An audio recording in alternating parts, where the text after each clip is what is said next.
suggestions do you have for someone that wants to start raising fish? What is the biggest consideration they need to keep in mind? What are some of the first one or two top issues you need to really consider before you even go very far down this road?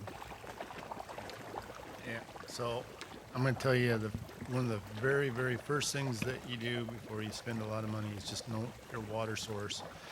And what I mean by that is I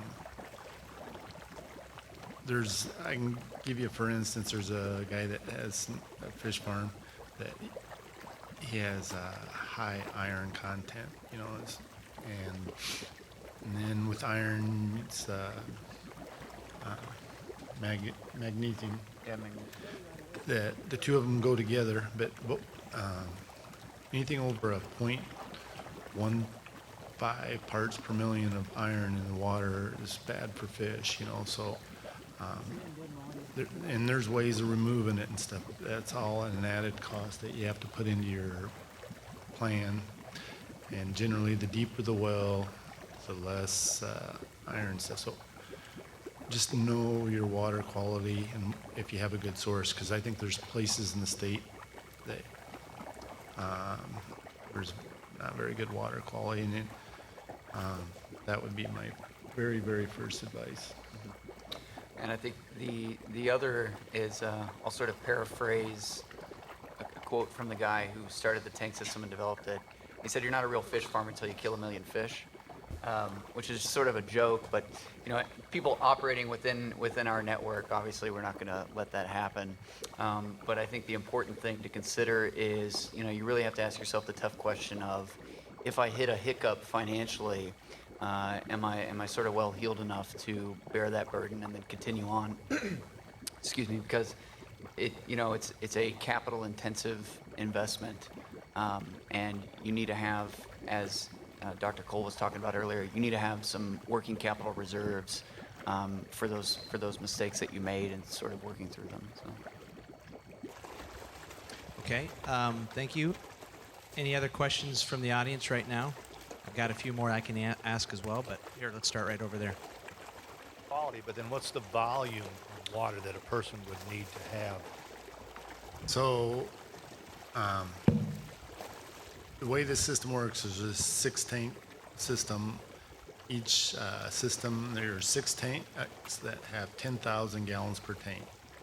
And those tanks are all independent, but they all use the same biofilter, or not biofilter, but rotary filter.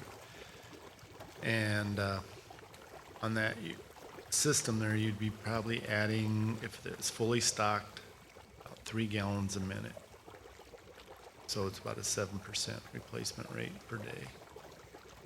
So, and the reason you have to do that is to dilute your nitrates, because your biofilters convert ammonia to nitrite to nitrate, and nitrate isn't really toxic to fish until it gets over 40 to 50 parts is when you'll start seeing effects. It gets really toxic at 100. So the only way to get rid of your nitrates is just through dilution of new water.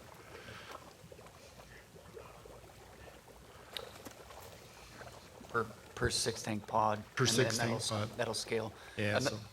Sorry. Go ahead. Another thing that I want to note is the way that the Nelsons have it. They had a lagoon there already to put the water in. But the president of Vera Blue Farms is an environmental engineer, and he specializes in water. And one of the good things that actually came out of the fracking industry, excuse me, over the last 10 years, is there are a bunch of water treatment technologies that have come about. And so he's researching these technologies and figuring out which of these could sort of bolt on the back end so that you get that output even lower than that. So. Okay, the question over here. That 6-tank system, the smallest production site that you'd recommend, and then what type of capital are you looking at to get into that? So the very smallest that you could really even think about would be a 12-tank system. And tell you efficiencies, and for your labor, your time, your return, and everything, you really need to, I think, look at a 24 to 48 tank system, be your ultimate goal, That's where we're shooting for people that are participating in our network. And a lot of that is what Mark said, you get efficiencies, but there's really two parts of that. On our side of the fence, it's a logistics issue. We're not going to send, trucks out fully loaded one way with feed and then have to deadhead back. If it's a 4-hour drive, that sort of doesn't make sense for us. So when we bring out feed and fingerlings, we want to have a market-ready crop of fish to take back to the processing facility. And on the grower's side, when you have a 6-tank system or 12-tank, really anything sub 24 tanks, your cash flow isn't very normalized. It sort of spikes, and you're on a batch harvest cycle. So in one sense, it's almost like row cropping, where you're incurring costs today, but then it's all tied up in one big batch coming off on the back end. And as you all know, that can be dangerous. So. Okay, one of the other questions from the crowd here is, so the size of building needed for these different tank setups that you're talking about. What sizes are we needing there? So the tanks themselves, let's talk about just pods here. A 6-tank pod needs about 6,000 square feet. But if you sort of scale that up to what we were talking about, minimum 24, you're looking at about a 25,000 square foot building.